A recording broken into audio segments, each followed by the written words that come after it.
Media কর্মীদের আবাসন সংকট ঘোচাতে ডেভেলপারদের এগিয়ে আসার আহ্বান জানিয়েছেন এটিএন নিউজ ও এটিএন বাংলার chairman doctor Mahfuzur Rahman.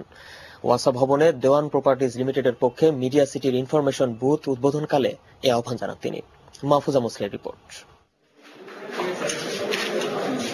ATN বাংলার অফিসে লালফিতা কেটে মিডিয়া সিটির ইনফরমেশন বুথের উদ্বোধন করেন দেওয়ান প্রপার্টিজ লিমিটেডের উপদেষ্টা ডক্টর মাহফুজুর রহমান এবং ব্র্যান্ড অ্যাম্বাসেডর জনপ্রিয় কণ্ঠশিল্পী ইভা রহমান।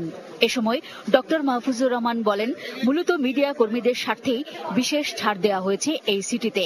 বুকিং দিলে যে কোনো মিডিয়া কর্মী এই সুযোগ উপভোগ করতে পারবেন। যে কোনো মিডিয়ার, শুধু এটিএন বাংলা না, অন্যান্য চ্যানেলের যে কোনো জায়গা থেকে যারাই বুকিং দিবে তাদের জন্য একটি বিশেষ ছাড় দেওয়া আছে। ওনারা বলছেন যা অরিজিনাল প্রাইস তার থেকে 1 লাখ টাকা কম তারা নেবেন, বিশেষ করে মিডিয়ার লোকদের জন্য। সুতরাং আমি আহ্বান করব, এটি একটা অপরচুনিটি সবার জন্য যে আপনারা এই দেওয়ান প্রপার্টিজের কোন জমিতে যদি এখন বুকিং দেন তা আপনারা এই বিশেষ ছাড় যেটা ওনারা দিচ্ছেন এটা ভোগ করতে পারবেন। জনপ্রিয় কণ্ঠশিল্পী ইভা রহমানকে কোম্পানির অ্যাম্বাসেডর করে দেওয়ান প্রপার্টিজকে ধন্যবাদ জানান ইভা রহমান। বলেন, স্বপ্নের আবাসন গড়তে এই জমি মিডিয়া কর্মীদের জন্য দামেও যেমন কম তেমনি নিরাপদও।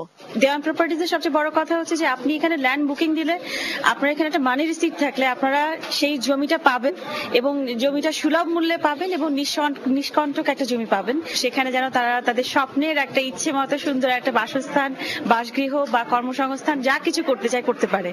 মিডিয়া সিটির জন্য বিশেষ ছাড়ে ডি ব্লকে 3, 4 এবং 5 কাঠার প্লটে নির্ধারিত রয়েছে 800 বিঘা জমি। তবে মিডিয়া কর্মীরা চাইলে এ, বি, সি ও ই ব্লকেও প্লট নিতে পারবেন। এই প্রথমবারের মতো স্বতন্ত্র আবাসন প্রকল্প, যানজট ও জলাবদ্ধতা মুক্ত এই সিটিতে স্কুল, কলেজ, বিশ্ববিদ্যালয়, মসজিদ, মাদ্রাসা ও হাসপাতাল সহ সিনেপ্লেক্সের মতো বিনোদনের ব্যবস্থার কথাও জানান দেওয়ান প্রপার্টিজের ব্যবস্থাপনা পরিচালক। আমরা মিডিয়াকে সবসময় একটা মঞ্চে একসাথে দেখি, একটা অনুষ্ঠানে একসাথে দেখি, কিন্তু কখনোই একটা আঙিনার মধ্যে তাদেরকে একসাথে করা যায় এরকম কোনো উদ্যোগ এখন পর্যন্ত কোনো হাউজিং কোম্পানি নেয়নি। আমাদের যে রোড প্ল্যানটা করেছি আমার মনে হয় এত স্মার্ট রোড প্ল্যান যে 100 বছর পরেও আমাদের প্রকল্পে যানজট বলে কিছু থাকবে না আশা করি। Mahfuza Muslehi, ATN news, Dhaka.